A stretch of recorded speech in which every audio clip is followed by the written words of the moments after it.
बाकी लोग कैसे बनाए?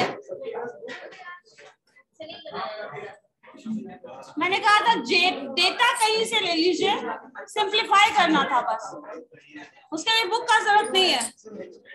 बात नहीं करो, कितनी बार कहा है? क्वेश्चन बनाया है, होमवर्क बना है आपका? बना लिया, निकालिए कॉपी।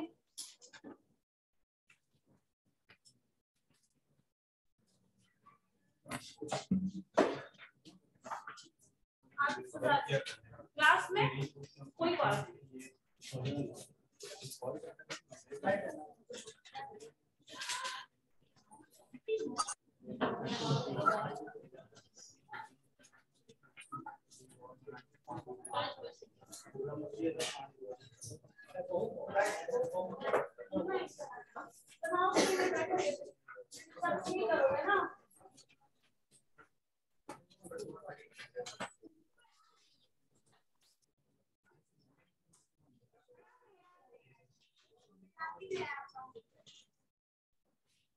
एक रिमाइंडर चाहिए, अलार्म का भी प्रोविजन है, लगाया जा सकता है।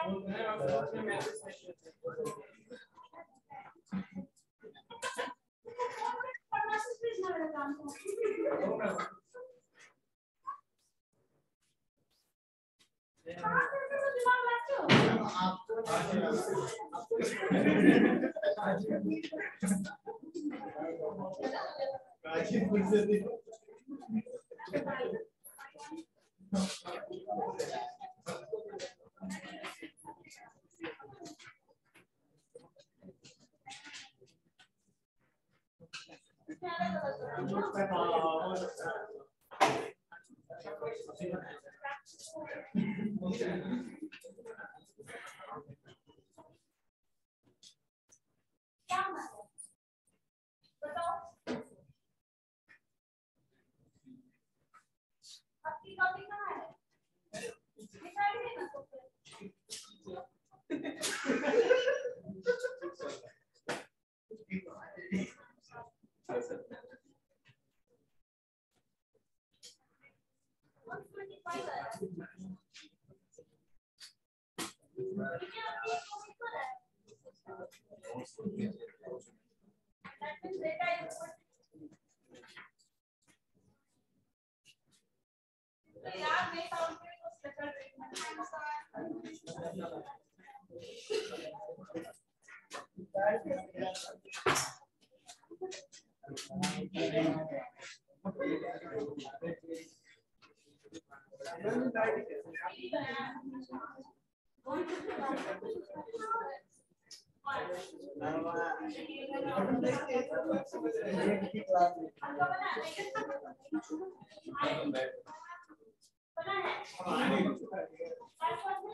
हम नहीं थे, बात कीजिए, मैं भी इसको पहले ये तो आप परसों आया था ना, परसों क्या बोले? मेरी लास्ट क्लास में आए थे। आपकी लास्ट क्लास में नहीं आए थे। नहीं रंगों की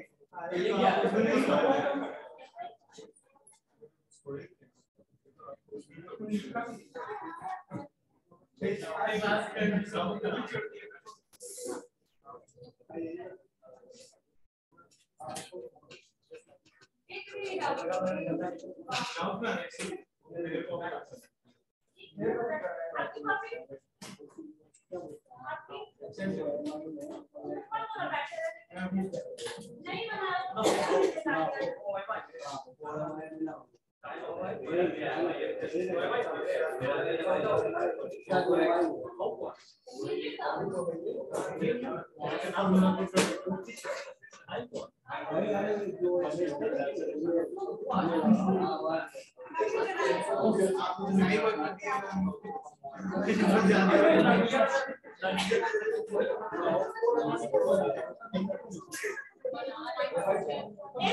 बनाए ऊपर से हल्ला किए चारों। नहीं आए तो शांति से रहो ना, नहीं आए तो मेरी प्रॉब्लम तो नहीं है।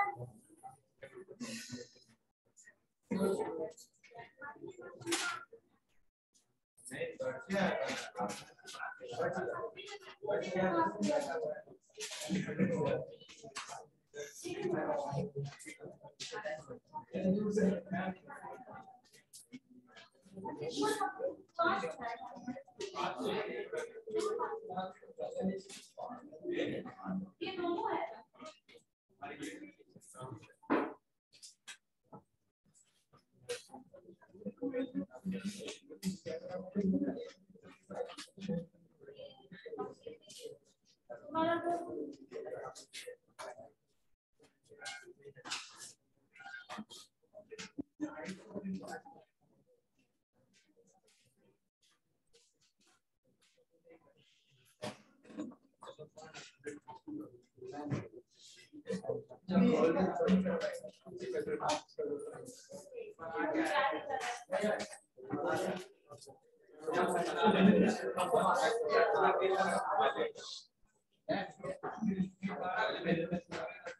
कितने लोग हैं जिन्होंने नहीं बनाया है? आपका कॉपी को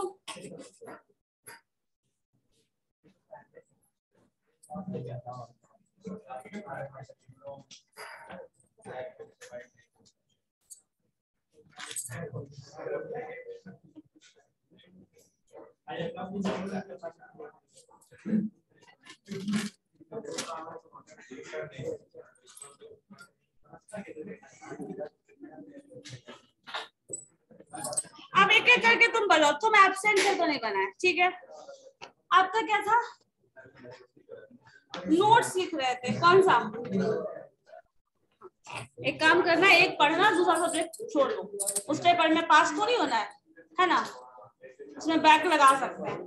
आपका डेटा नहीं था, वाह। आपका एब्सेंट, भूल गए। ये भूलने वाला ऑप्शन क्या है?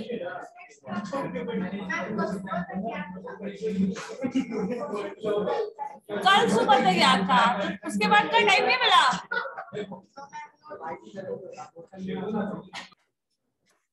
हेडिंग डालिए तो मोड।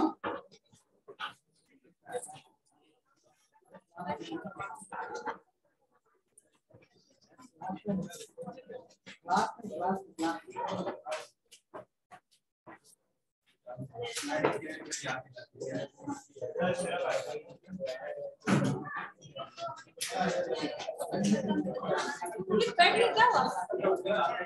चलो लिखो तो मोड। बोलो क्यों?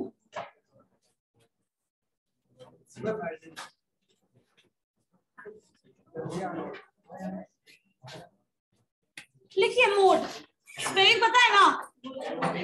MODE लिख लो। Mode is the highest frequency. Mode is the highest frequency of the given data set.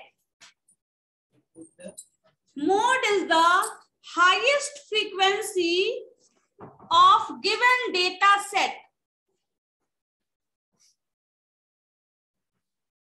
ठीक है, मोड जो है वो क्या है? हाईएस्ट फ्रीक्वेंसी है जो भी डेटा सेट गिवन है उसका। और फ्रीक्वेंसी तो पता है क्या टर्म है? नंबर ऑफ काउंट्स जो आपके पास टेबल में होगा, उस गिवन टेबल में जो हाईएस्ट फ्रीक्वेंसी जिसकी होगी दैट इज मोड। ठीक है, जैसे देखो मोड का यूज अगर देखें हम लोग, तो मान लीजिए कोई पर्टिकुलर साइज ऑफ पेन, ऐसा हो सकता है कि कोई भी प्रोडक्शन फैक्ट्री इस पर्टिकुलर टाइप का मार्कर, इस पर्टिकुलर शेप का बना रही है, कोई इससे ज्यादा बड़ा भी बना दे, कोई कम भी बना दे, ऐसा हो सकता है। लेकिन मैक्सिमम लोग जो यूज करते हैं, जो खरीदते हैं, एक पर्टिकुलर टाइप का, एक पर्टिकुलर साइज का ही पेन खरीदा जाता है। वो पेन अगर आप प्रोडक्शन उस पेन का करते हैं, उस पर्टिकुलर साइज के पेन का करते हैं, तो उसका सेल क्या हो जाएगा, मार्केट में ज्यादा होगा, है या नहीं। बहुत पहले ऐसा पेन देखा तो बहुत लंबा बड़ा सा पेन आता था, लिखते थे इतना लंबा जैसा था ना, पेंसिल का साइज भी होता है वो भी। हाँ, जो एक कौन सा था शुरू में, एक शकलक बुम्बू वाला पेन होता था, ऐसा घुमाओ पेन कुछ हो जाएगा, ऐसा था ना। तो वो साइज स्टैंडर्ड साइज तो नहीं था पेन का। शार्प हो गया, बस एग्जांपल खत्म, ठीक है। सो वो साइज अगर पेन का आप प्रोडक्शन करते हैं तो वो प्रोडक्शन स्टैंडर्ड साइज नहीं है, और उस साइज का पेन ज्यादा लोग यूज नहीं करेंगे, ठीक है। और ऐसा भी बहुत छोटा सा भी पेन देखते होंगे, ऐसा भी आता है, तो वो पेन भी यूज नहीं होता है। तो एक पर्टिकुलर स्टैंडर्ड साइज का पेन जो है, उसको आप स्टैंडर्ड क्यों मान रहे हो, क्योंकि मैक्सिमम लोग उसको यूज कर रहे हैं। सो वो पर्टिकुलर साइज का जो पेन होगा, उसका प्रोडक्शन अगर आप ज्यादा करते हैं तो वो सेल होगा, और उसका सेल ज्यादा है, किसी भी पर्टिकुलर एरिया में ले लें। या फिर ऐसा हो सकता है कि अगर ग्रुप वाइज डिवाइड कर दे, तो चिल्ड्रंस जो है वो थोड़ा larger size of pen use करते हैं, बट यूथ जो होगा, या पर्टिकुलर एज गैप ले लो, 10 to 20, 20 to 30, 30 to 40, ऐसा डिवाइड कर दो, तो कुछ ऐसा एज का गैप मिलेगा जिसमें आप अप्रोक्स ज्यादा लोग, मैक्सिमम लोग उसी पर्टिकुलर साइज का पेन इस्तेमाल करेंगे, बाकी नहीं करेंगे। तो इसका यूज मार्केटिंग में होता है, और उसी के लिए हम लोग मोड पढ़ते हैं, ठीक है। या फिर अगर मान लो किसी स्टूडेंट का मार्क्स के इंटरवल में देखा जाए, तो इस पर्टिकुलर रेंज में 40 to 60 के रेंज में मैक्सिमम लोगों का मार्क्स आता है, मैक्सिमम स्टूडेंट का। तो ये जो होगा वो इंटरवल बताएगा कि मोड वो पर्टिकुलर नंबर है, ठीक है, यही होता है। तो मोड के डेफिनेशन में आपने क्या लिखा है, mode is the highest frequency of A given data set, जिसका भी हाईएस्ट फ्रीक्वेंसी है वो गिवन डेटा सेट। अब मान लीजिए कोई नंबर x ऐसा कुछ लिया हुआ है, x अकर हो रहा है,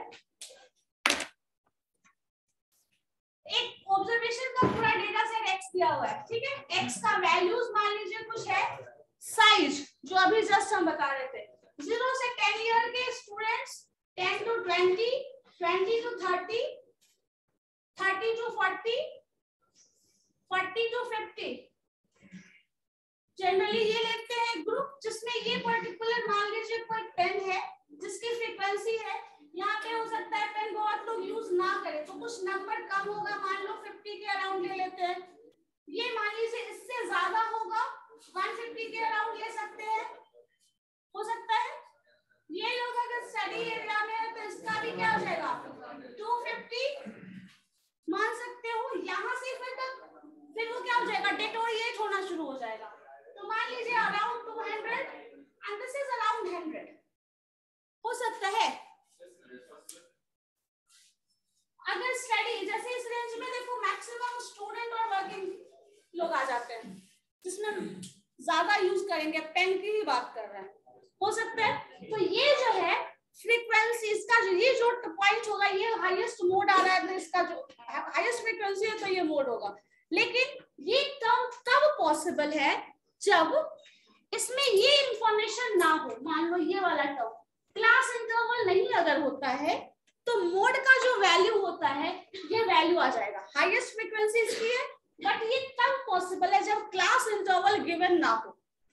क्लास इंटरवल गिवन होता है तो आपको याद होगा, जब हम मीन कैलकुलेट करते थे तो विदाउट अनग्रुप डेटा और ग्रुप डेटा का कॉन्सेप्ट था। अनग्रुप डेटा में मीन कैलकुलेट करने के लिए क्या किया जाता था, सारे नंबर्स को सम कर देते थे, डिवाइडेड बाय n कर देते थे, और अगर उसी में ग्रुप हो जाता था, समेशन fi xi वाला कॉन्सेप्ट है, तो वो क्लास इंटरवल पे बेस्ड होता था, तो उसका तरीका अलग था मीन कैलकुलेट करने का।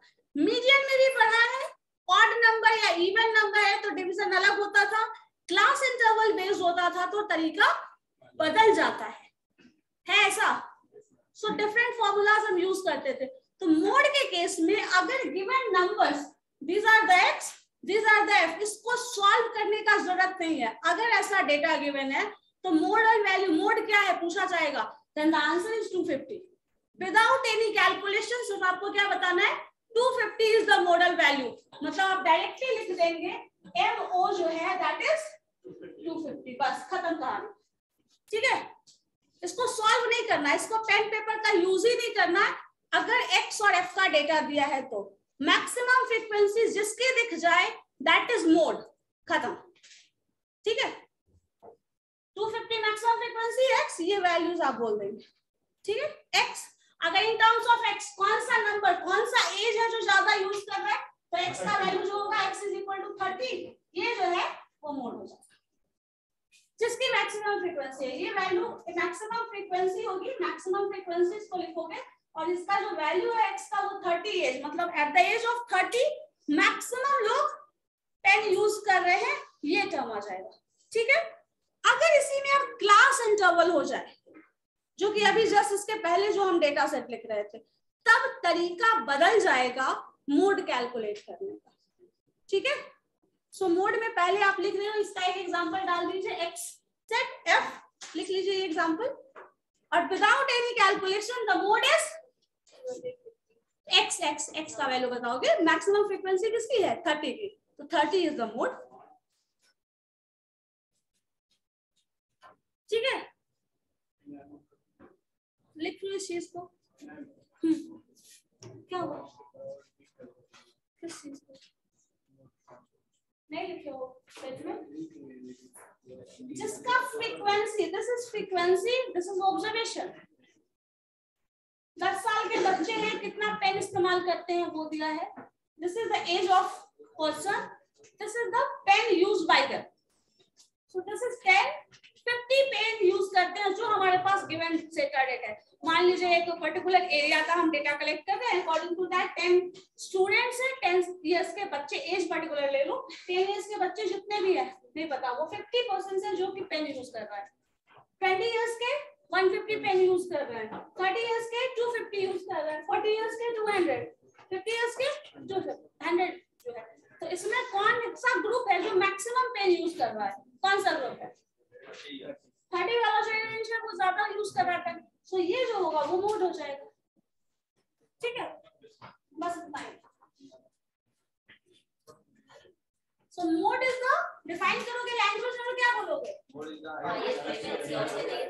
ठीक है, जिसका मैं हाईएस्ट फ्रीक्वेंसी ये देता हूं, लिख लीजिए। दूसरा, इसी का हम क्लास इंटरवल के बेसिस पे होगा तो क्या होगा बता रहे हैं। ठीक है, मिला दो से इसी डेटा को बस CI में कन्वर्ट कर दो। ठीक है, तो CI क्या हो जाता है हमारे पास, 0 to 10, 10 to 20, 20 to 30, 30 to 40 and 40 to 50, ये डेटा हमारे पास फ्रीक्वेंसी है। ठीक है, फिर से हमने मोड, मीडियन और मोड जब कैलकुलेट करना होता है तो हम लोगों को CF निकाल लेना ज्यादा बेटर ऑप्शन लगता है। तो एक काम करिए, CF निकाल लीजिए। CF क्या होगा बताइए, 50, नेक्स्ट 200, नेक्स्ट 450,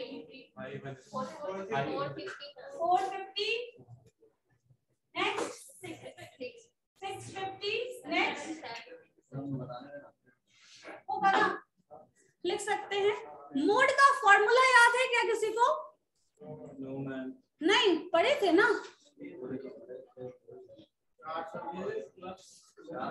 4 साल पहले पढ़े, कॉमर्स में नहीं पढ़े थे।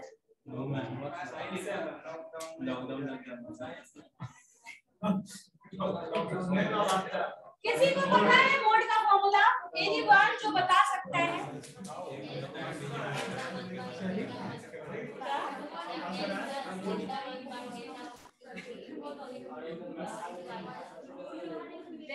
L प्लस, एक मिनट शांत रहो, नहीं पता तो बोलो। M mode is equal to L plus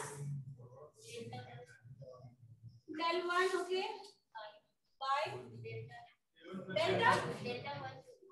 delta 1 plus del 2, okay, into I। ये बुक देख के बता रहे हो ना? हाँ, अब अगर इसी में डाउट पूछा जाए तो बताओ, तब पता चले। एल क्या है? Lower limit of what? Lower limit of modal class. लिखो मॉडल क्लास। जैसे मीडियन में होता था मीडियन क्लास, वैसे ही मॉडल क्लास होगा फॉर मोड। डेल वन क्या है? ध्यान से पढ़ो। Differences between frequency of the model class. Differences between the frequency of modal class. Model class तो एक ही होगा, तो डिफरेंस कैसे निकालोगे उसका? डिफरेंस निकालने के लिए तो दो टर्म चाहिए।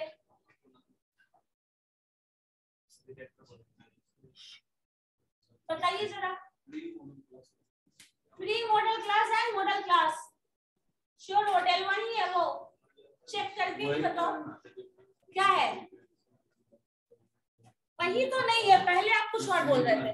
Difference, when we are talking about difference there must be two term, a minus b. कुछ घटाओगे ना? हाँ बोलो।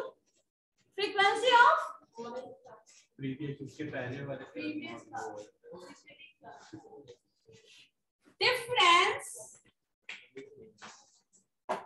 Of frequency, difference of frequency of model class and preceding model class, है ना? लिखिए।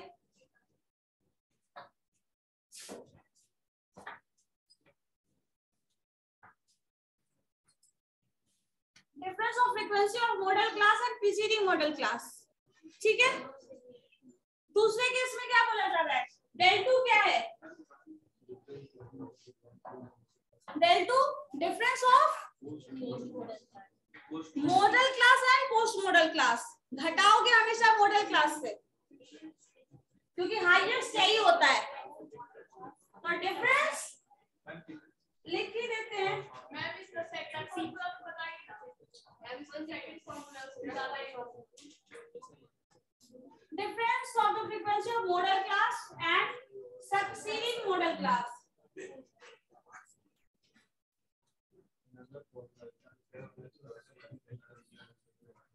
उसको बाद में उसमें लिख देंगे टर्मिनल्स में, ठीक है? और क्या बचा? आई। तो i is what? frequency of model class and size of modal class. Size of modal class,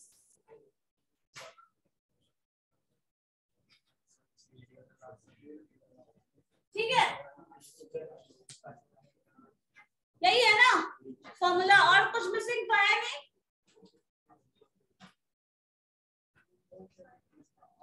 difference पूरा लिख लीजिए। Difference of frequency of modal class and succeeding model class. पहले में प्रीसीडिंग है, नेक्स्ट में सक्सीडिंग है।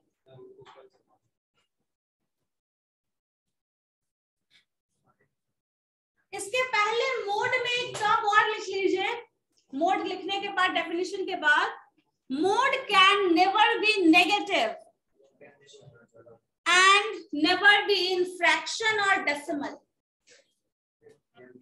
Mode can never, can be नहीं है, can never be negative or decimal or in fraction. ना ही वो नेगेटिव होगा, ना ही वो डेसिमल में होगा, और ना ही वो फ्रैक्शन होगा। अगर आ रहा है ऐसा, mode can never be in negative or in decimal or in decimal fraction में डेटा अगर होगा तो आ जाएगा। सिंपली लिख दो can never be negative। यहाँ पे अगर फ्रैक्शन और डेसिमल हटा देंगे तो रिजल्ट कुछ और भी आप इंटरप्रेट कर सकते हैं। तो इट्स बेटर सिर्फ आप नेगेटिव लिखो, नहीं होगा नेगेटिव। क्योंकि ये नंबर ऑफ काउंट्स होता है, so number of counts can never be negative। Decimal में आएगा तो वैल्यूज नेगेटिव तो नहीं होगा ना, नंबर डेसिमल में होगा तो आएगा, बट इसकी फ्रीक्वेंसी नेगेटिव थोड़ी डेसिमल में होगी, फ्रीक्वेंसी तो पॉजिटिव है ना। मॉडल वैल्यू x का वैल्यू आ जाएगा, x का वैल्यू पॉजिटिव हो सकता है, x का वैल्यू डेसिमल में हो सकता है, लेकिन इसकी फ्रीक्वेंसी तो डेसिमल में नहीं होगी ना, बिकॉज फ्रीक्वेंसी है। फ्रीक्वेंसी में शुरू ही में लिखवाए थे, frequency can never be in fraction. Number of counts है, 10 लोग 5 लोग ऐसे होंगे, नंबर होगा हमेशा। -5% हो सकते हैं, हो सकता है -5%, नहीं होगा ना, ठीक है। अब इसके अकॉर्डिंग इस फॉर्मूला अगर इसको सॉल्व करना हो तो सबसे पहले इस सबको सॉल्व करने के लिए क्या जानना जरूरी है? What is model class? Model class क्या है वो बताइए। तो मॉडल क्लास क्या होता है? हाईएस्ट फ्रीक्वेंसी, मतलब ये वाला सेट। 450 का जरूरत नहीं पड़ेगा, ये रहने, ठीक है। ये मॉडल क्लास है। अब इसी के बेसिस पे उसको सॉल्व करके बताओ मुझे क्या आ रहा है। सारा वैल्यूज दिया हुआ है,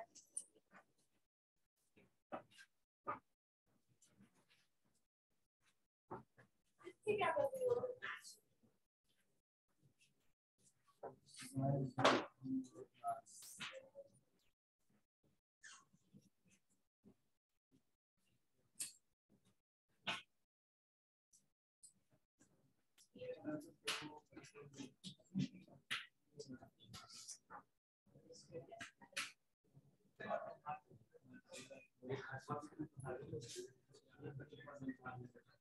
बनाओ क्या होगा, देखो सब कुछ तो रोल है। क्या प्रीसीडिंग मींस इसके पहले वाली फ्रीक्वेंसी और सक्सीडिंग मींस इस मॉडल क्लास के बाद वाली फ्रीक्वेंसी। अपना कंफ्यूजन खुद ही क्लियर करो। चलो बनाओ। प्रीसीडिंग मींस जो पहले आ रहा है, प्रीसीड करने वाला, सक्सीडिंग मींस जो बाद में आया। So value of the mode क्या आ रहा है बताइए जरा।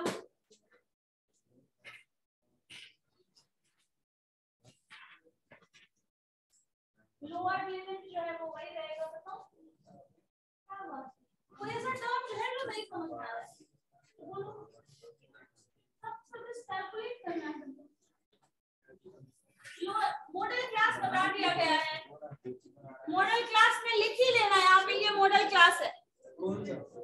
जिसकी फ्रीक्वेंसी हाईएस्ट है वो मॉडल क्लास है।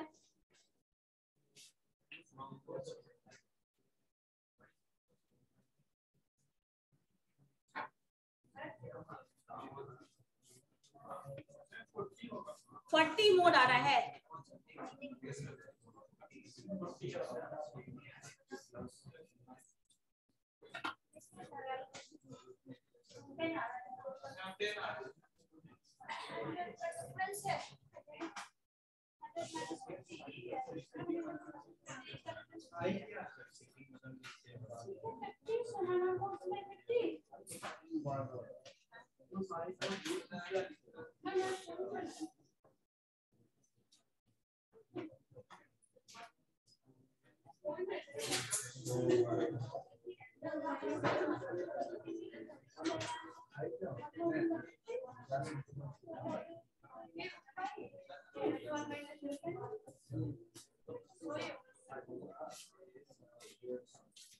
ठीक है, हाँ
एज है, age is not a number.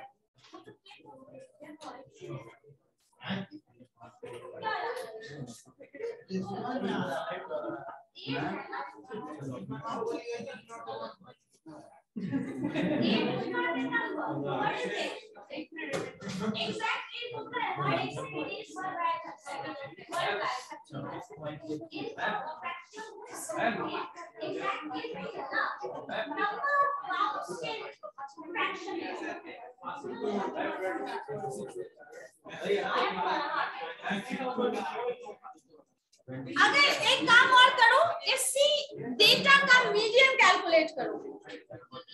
Median आ रहा है, कैलकुलेट किया है मीडियन। ओके दिखाइए जरा।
चलो लास्ट कैंडिडेट कौन है? जरा खड़ी हुई आप, खड़ी हुई ना।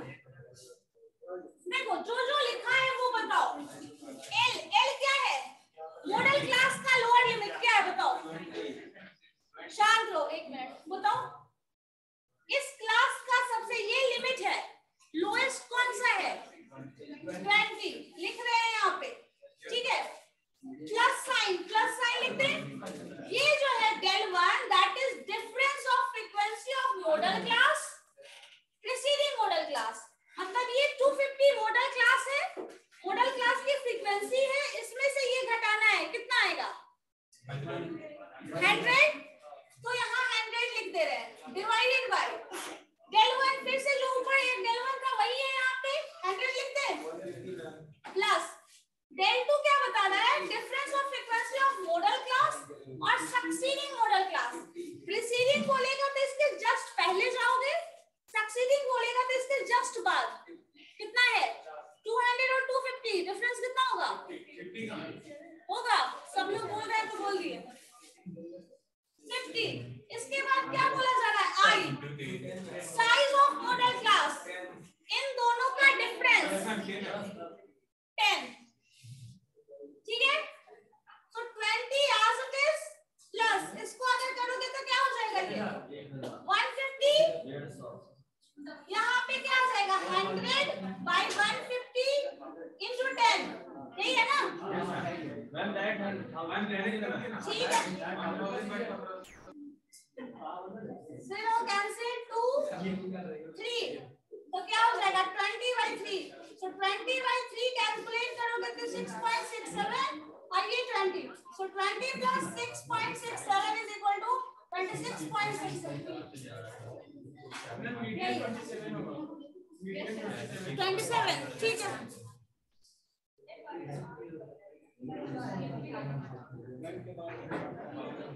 सब लोग निकाल लिए मीडियन? आ गया? नहीं निकालो। इसके बाद हम लोग एक रिलेशन, आपको याद हो शायद, मीन मीडियन और मोड में रिलेशन है कुछ। अगर कोई ये दो पता है तो तीसरा निकल जाएगा। किसी को याद है वो? 3 median minus 2 mean is equal to mode. देखो मोड इज इक्वल टू क्या है, 3 median minus 2 mode sorry mean.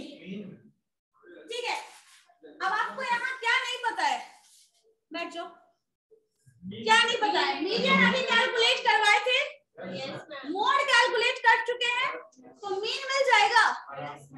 निकाल के बताओ क्या है, पहले मीडियन निकालो जो लोग नहीं निकाले।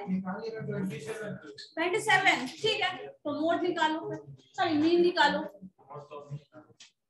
मोड निकाल चुके हैं, मीडियन निकाल चुके हैं, देन मीन कैलकुलेट करो। पूरा डेटा हर बार स्टडी करने का जरूरत नहीं है,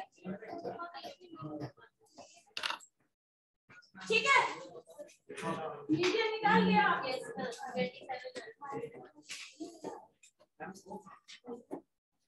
M is mode, उधर है, MD is median, M is mean,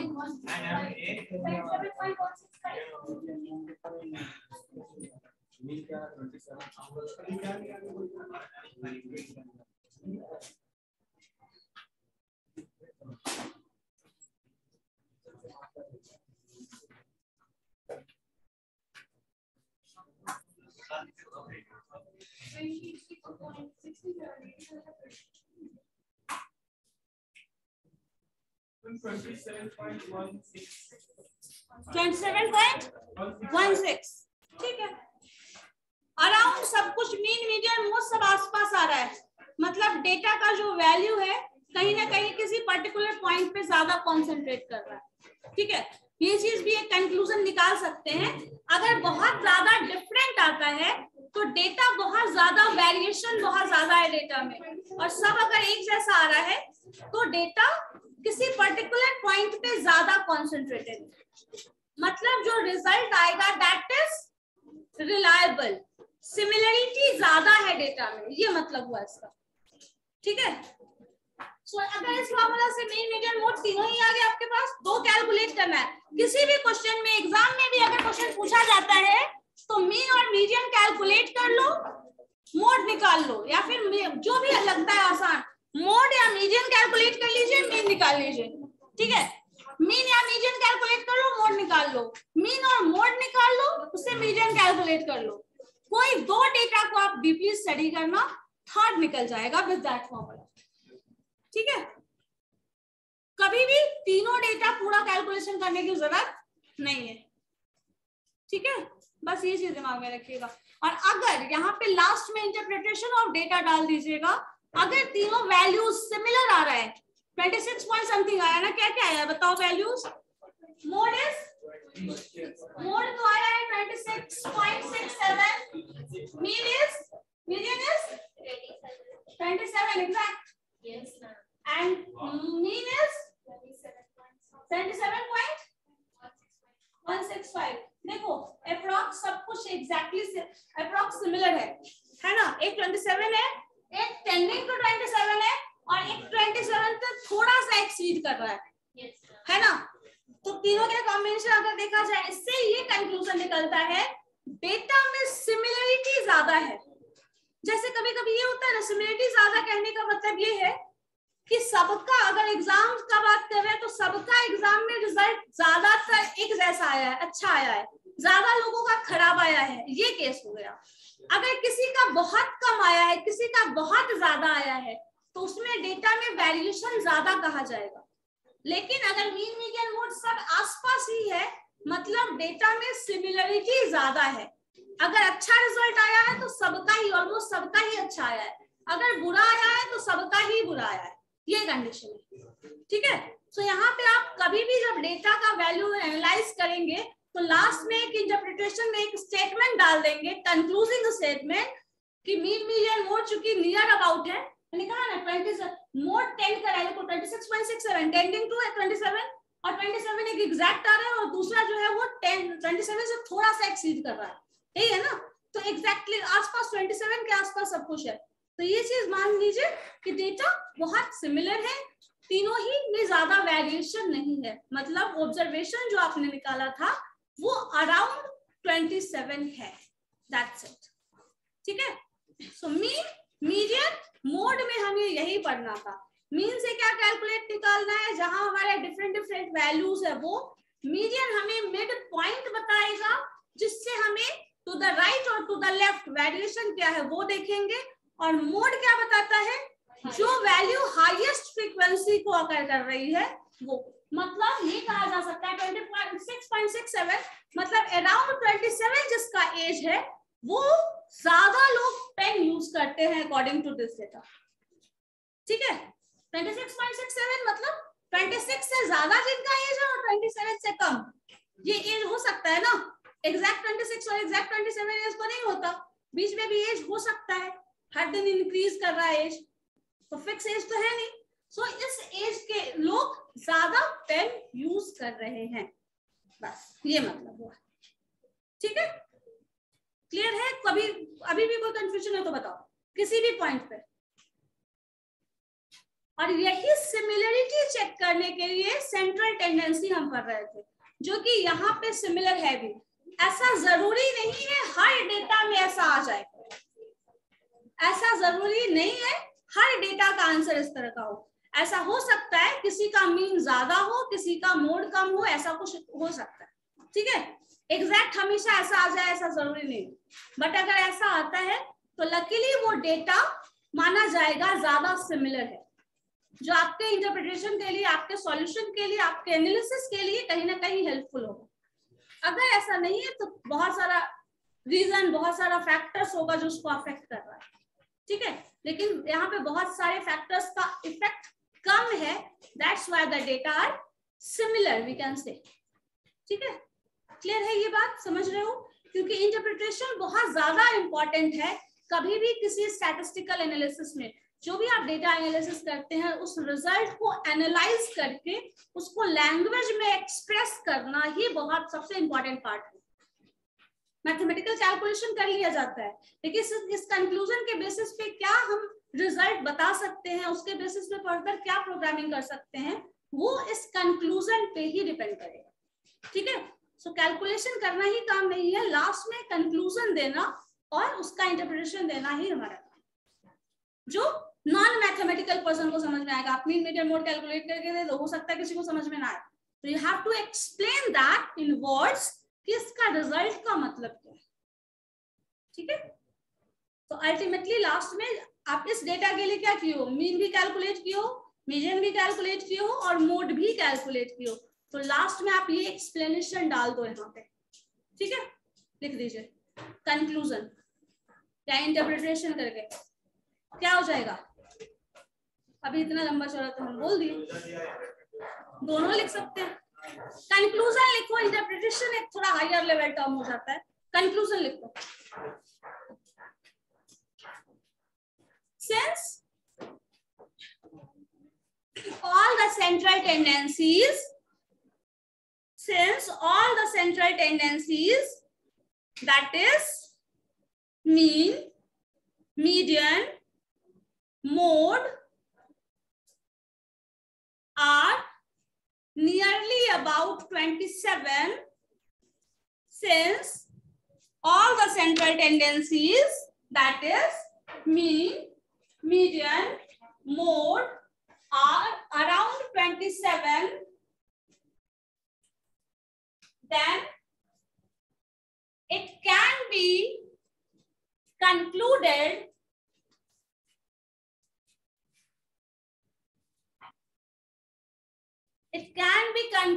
that the data are similar or they have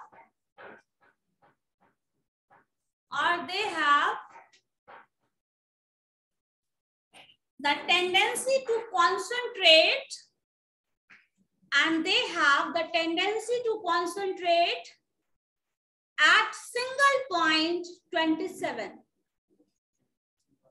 Tendency to show, tendency to concentrate at single point, that is 27. ठीक है, so अब ये माना जा सकता है with this study, with this data, that 27 is the age जहां maximum लोग पेन यूज करते हैं। That's it. तो अब आपका फोकस अकॉर्डिंग टू अब इस रिजल्ट को कैसे यूज करोगे मार्केट में वो देखो। 25 to 30 के रेंज में हम जो मैक्सिमम लोग यूज करते हैं, तो उस एज से आप ज्यादा इंटरैक्ट करेंगे फॉर मेकिंग दैट प्रोडक्ट, है ना, क्योंकि वो लोग ज्यादा इस्तेमाल कर रहे हैं। तो आप उससे सजेशन ले सकते हैं मार्केट के एनालिसिस के लिए, फर्दर जो भी है उसका क्या सजेशन हो सकता है, उनको क्या प्रॉब्लम्स आती है किसी पर्टिकुलर टाइप ऑफ प्रोडक्ट। सिर्फ पेन का बात नहीं है, कोई भी पर्टिकुलर टाइप ऑफ प्रोडक्ट जो इस एज के लोग ज्यादा यूज करते हैं, तो वो आपका फोकस जो होगा वो मार्केट में उसी पे डिपेंड करेगा। That's it. ठीक है, क्या हो गया? हाँ, पता ही नहीं था मुझे। There are 6 students. Next class में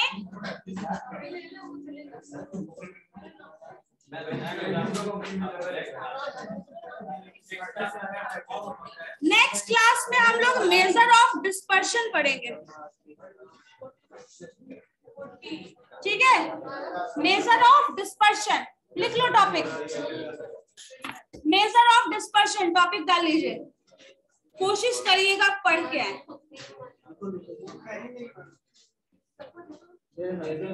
कहा ना,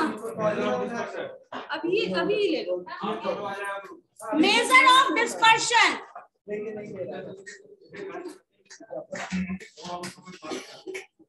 major of dispersion. Okay ma'am.